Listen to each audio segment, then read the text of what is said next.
아직 등교 개학은 안 했는데 요즘 학교가 다시 북적이고 있습니다. 긴급 돌봄을 이용하는 학생이 갑자기 늘어섭니다. 사회적 거리두기가 무너지는 건 아닌지 대책이 필요해 보입니다. 남궁욱 기자가 취재했습니다.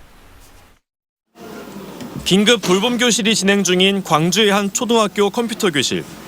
20명이 넘는 초등학생들이 컴퓨터 교실에서 온라인 수업을 듣고 있습니다. 클릭을 하고 클릭이 더 안 나오니까 한 번만 더 눌러주세요. 모두 마스크를 쓰고는 있지만 한 자리씩 뛰어앉아 있을 뿐 2m 이상 떨어져 있어야 하는 사회적 거리두기는 지켜지지 않는 모습입니다. 온라인 개학 첫날을 맞은 초등학교 1학년 역시 교실에 모여 앉아 EBS 강의를 듣고 있습니다. 이 책은 반드시 가지고 다녀야 돼요. 그래야 우리가 EBS 교육 보고. 긴급 돌봄 교실을 이용하는 학생이 늘어나면서 아이들 간 사회적 거리두기가 지켜지고 있지 않은 겁니다. 실제로 지난 3월 초 광주에서 400여 명에 불과하던 긴급 돌봄 교실 이용자 수는 4천여 명으로 크게 늘었고 전라남도는 전체 초등학생의 8.4%인 7,800여 명으로 전국에서 두 번째로 참여 비중이 높았습니다.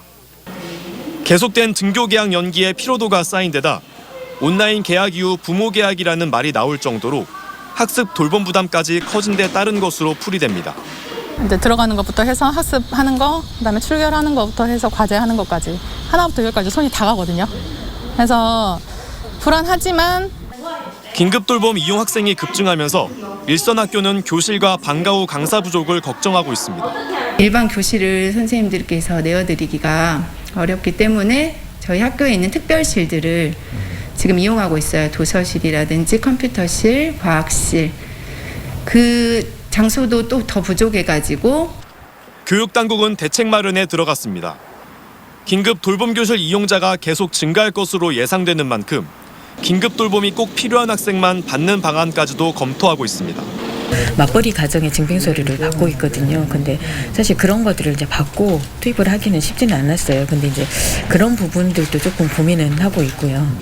경북 예천에서 긴급 돌봄 교실을 이용한 초등학생이 코로나 확진 판정을 받기도 해 교육당국의 세심한 대책이 필요해 보입니다.